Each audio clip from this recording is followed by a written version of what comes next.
Astrologer Ramakrishna Ghosh. আমার এই channel অর্থাৎ অ্যাস্ট্রোলজার রামকৃষ্ণ ঘোষ চ্যানেলের পক্ষ থেকে জানাই আপনাদের সকলকেই স্বাগত। আশা করি ঈশ্বরের কৃপায় আপনারা সকলেই ভালো আছেন। আমি বিভিন্ন রাশির মাসিক রাশিফল নিয়ে আলোচনা করছি। আজকে আমার আলোচনা কুম্ভ রাশির কয়েকটি ভবিষ্যৎবাণী, যা 100% সত্যি হবেই।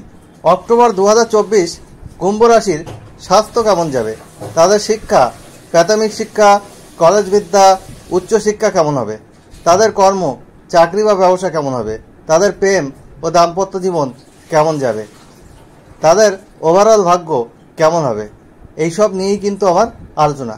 আর আপনারা জানেন কুম্ভ রাশির শনির 7.5 দ্বিতীয় ফেজ চলছে। এই যে অশুভ প্রভাব, সেটা থেকে বেরিয়ে আসার কী রেমেডি রয়েছে সেটা আমি ভিডিও শেষে আলোচনা করব। আপনাদের কাছে অনুরোধ, ভিডিওটি কেটে কেটে দেখবেন না, তাহলে কিন্তু পরিপূর্ণ আলোচনা পাবেন না।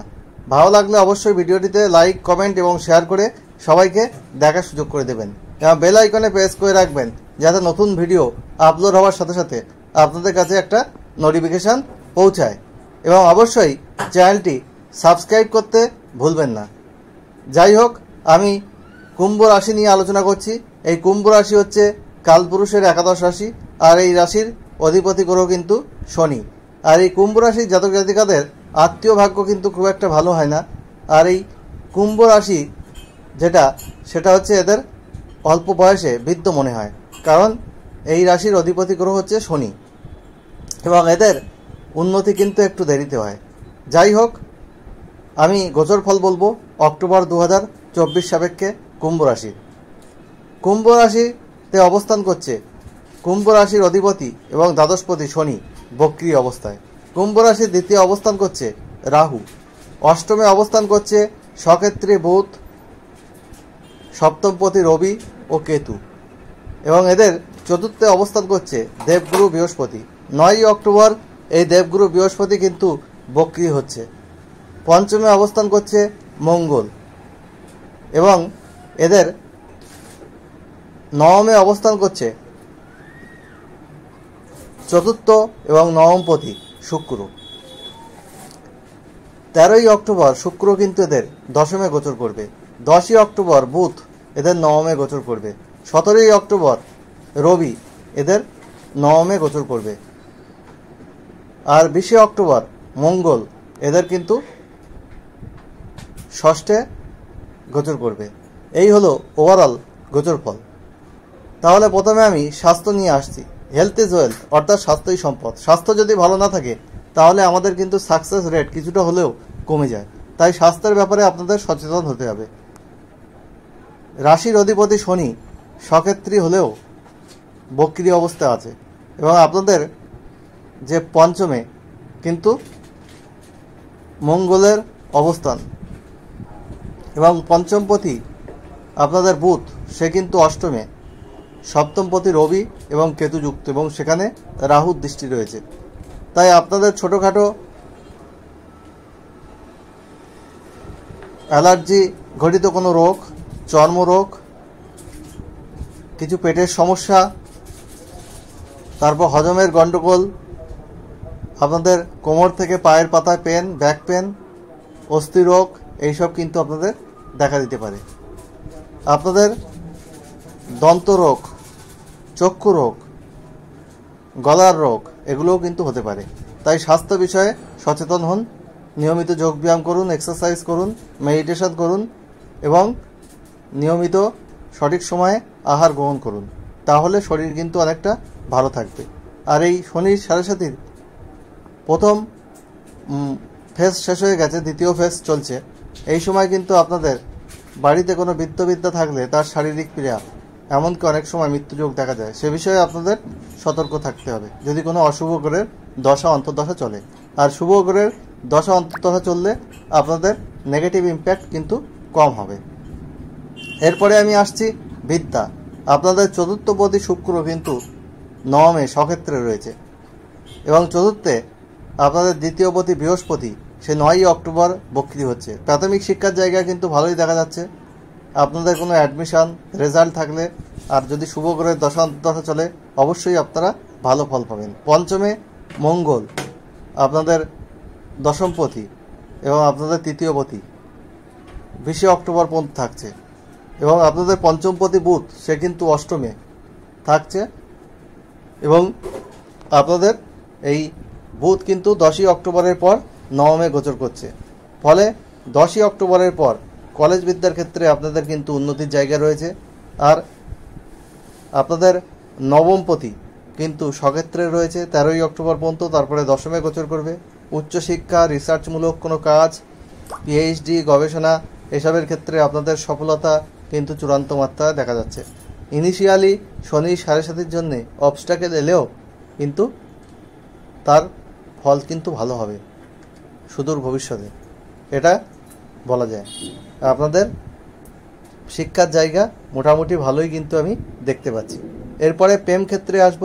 আপনাদের পঞ্চমপতি অষ্টমে রয়েছে, স্বক্ষেত্রে রয়েছে, এবং পঞ্চমে মঙ্গলের অবস্থান রয়েছে।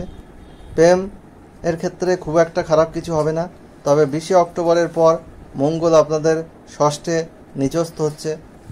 আর আপনাদের 10ই অক্টোবরের পর আপনাদের বুধ নবমে গোচর করছে। প্রেমের ক্ষেত্রে ছোটোখাটো তর্ক বিতর্ক, আপনার পার্টনারের জেদ বাড়তে পারে, আপনার পার্টনার এর সঙ্গে তর্কাতর্কি হতে পারে। আপনারা মুখের ভাষা সংযম করুন, কথাবার্তার ক্ষেত্রে আপনারা একে অপরকে মর্যাদা দিন, সময় দিন, গুরুত্ব দিন। আশা করি প্রেমের জায়গায় কোনো অসুবিধা কিন্তু আপনাদের হবে না। প্রেমের ক্ষেত্রে একটা রোমান্স কিন্তু আপনারা অনুভব করতে পারবেন। এরপরে আমি আসছি বিবাহিত জীবনের ক্ষেত্রে। আপনাদের সপ্তমপতি রবি কিন্তু অষ্টমে আছে। আপনাদের কিছু মিসআন্ডারস্ট্যান্ডিং হতে পারে 17ই সেপ্টেম্বর পর্যন্ত, তারপরে সে নবমে গোচর করছে, তখন আপনাদের মিসআন্ডারস্ট্যান্ডিং অনেকটা কমে যাবে।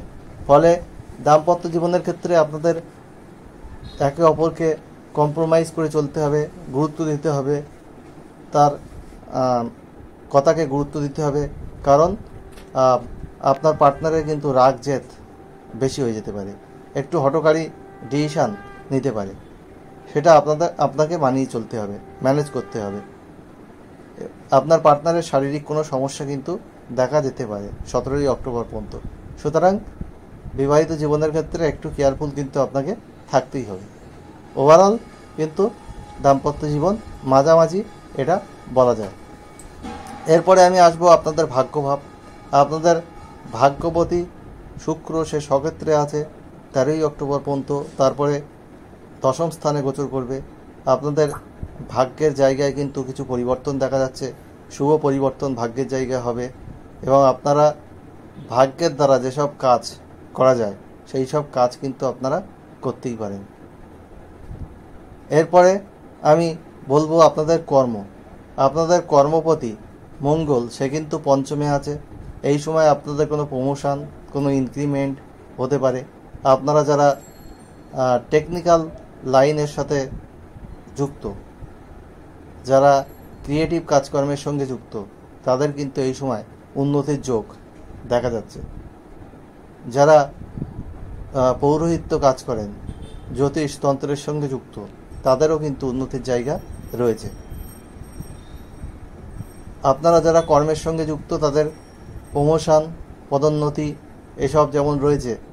আপনারা যারা ব্যবসা করছেন তাদের ক্ষেত্রে একটু সতর্ক থাকতে হবে। সপ্তমপতি অষ্টমে আছে, যার জন্য আপনাদের একটু প্রতিদ্বন্দ্বিতা বাড়তে পারে, আপনাদের কম্পিটিশান বেড়ে যাবে, যার জন্য আপনাদের একটু সতর্ক থাকতে হবে।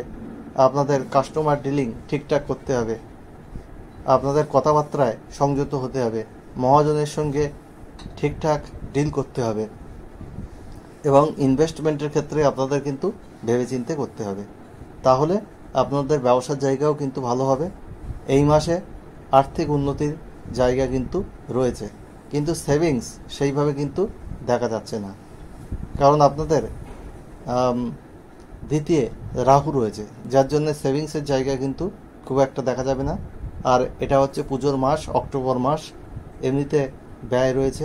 আপনারা শৌখিন দ্রব্য কোনো কিনতে পারেন, জিনিসপত্র ক্রয় করতে পারেন, যার জন্যে ব্যয়ের জায়গাটাও কিন্তু তৈরি হয়ে রয়েছে। এই হলো আপনাদের কুম্ভ রাশির ওভারঅল রাশিফল। আমি well qualified astrologer, GATE NET SET qualified. আমি কম্পিউটার সায়েন্সে পিএইচডি, কম্পিউটার সায়েন্সের অধ্যাপক, মাল্টিপল প্রফেশনের সঙ্গে যুক্ত। আমি একজন গীতিকারও। আমার চ্যানেলের লিঙ্ক এর সাথে করা আছে, আমার প্রোফাইল আপনারা দেখে নিতে পারেন। আর হোয়াটসঅ্যাপে একটা question date of birth, time, place দিয়ে আমাকে করতে পারেন। এটা ফ্রি অফ কস্টে। আমি ফার্স্ট কাম ফার্স্ট সার্ভ বেসেই রিপ্লাই দিয়ে দেবো, তবে তাড়াহুড়ো করলে হবে না। আর আমার কাছে আপনারা ফুল হরস্কোপ করিয়ে নিতে পারেন, কারণ আমি সফটওয়্যার থেকে প্রিন্ট করে কিন্তু রিপোর্ট দেই না, হ্যান্ড রিটেন রিপোর্ট অ্যানালিসিস করে দিই। চেম্বারে এসে করতে পারেন, অনলাইনে এসে করতে পারেন, অনলাইনে করতে পারেন। অনলাইনে করলে আমাকে 2-3 দিন টাইম দিতে হবে। প্রথমে হোয়াটসঅ্যাপে ডিসকাস করব, তারপরে রিপোর্ট লিখে স্ক্যান করে পিডিএফ জেনারেট করে আপনাদেরকে হোয়াটসঅ্যাপে পাঠিয়ে দেবো। আর তারপরে কনফিউশন থাকলে আপনারা ফোন করবেন, আপনাদের কিছু জানার থাকলে ডিটেলসে জানবেন। আর চেম্বারে এলে 1 ঘন্টা টাইম নিয়ে আসতে হবে, আপনাদের সামনে অ্যানালিসিস করে সব ডিটেল লিখব। আর এই সততার মাধ্যমে হরস্কোপ করতে চাইলে আপনারা আমার থেকে করিয়ে নিতে পারেন। আর আপনার যে সমস্যা রয়েছে তার জন্য শনির বীজমন্ত্র প্রতিদিন পাঠ করুন 8 বার সূর্যাস্তের পর। ওং প্রাম প্রিম প্রোম শনিশ্চরায় নমঃ। বুধের বীজমন্ত্র প্রতিদিন পাঠ করুন 5 বার। ওং ব্রাম ব্রিম ব্রোম বুধায় নমঃ। আর আপনারা মঙ্গলের বীজমন্ত্র পাঠ করুন প্রতিদিন 9 বার। ওং ক্রাং ক্রিং ক্রোম ভৌমায় নমঃ। আর হনুমান চাল্লিশা পাঠ করুন প্রতি মঙ্গলবার, তাহলে আপনারা কিন্তু শুভ ফল পাবেন। আর প্রতি শনিবার পশ্চিম দিকে মুখ রেখে নিরামিষ আহার করুন, শুভ ফল আপনারা পাবেন। আর আপনারা নীল, আকাশি, সবুজ, সাদা এইসব রং বেশি ব্যবহার করুন। কমলা, হলুদ, সোনালি, গোলাপি এইসব রং কিন্তু কম ব্যবহার করুন, তাহলে আপনাদের জীবনে পজিটিভিটি অনেক বাড়বে, আপনারা অনেক সফলতা লাভ করবেন। আর এই অক্টোবর 2024 পূজার মাস আপনাদের জীবন সুখ, সমৃদ্ধি, আনন্দে ভরে উঠুক, ঈশ্বরের কাছে এই প্রার্থনা রেখে আজ এখানে শেষ করছি। খুব তাড়াতাড়ি নতুন আলোচনা নিয়ে আমি আপনাদের সামনে হাজির হব। আপনারা সবাই ভালো থাকুন, এটাই আমার কাম্য ঈশ্বরের কাছে।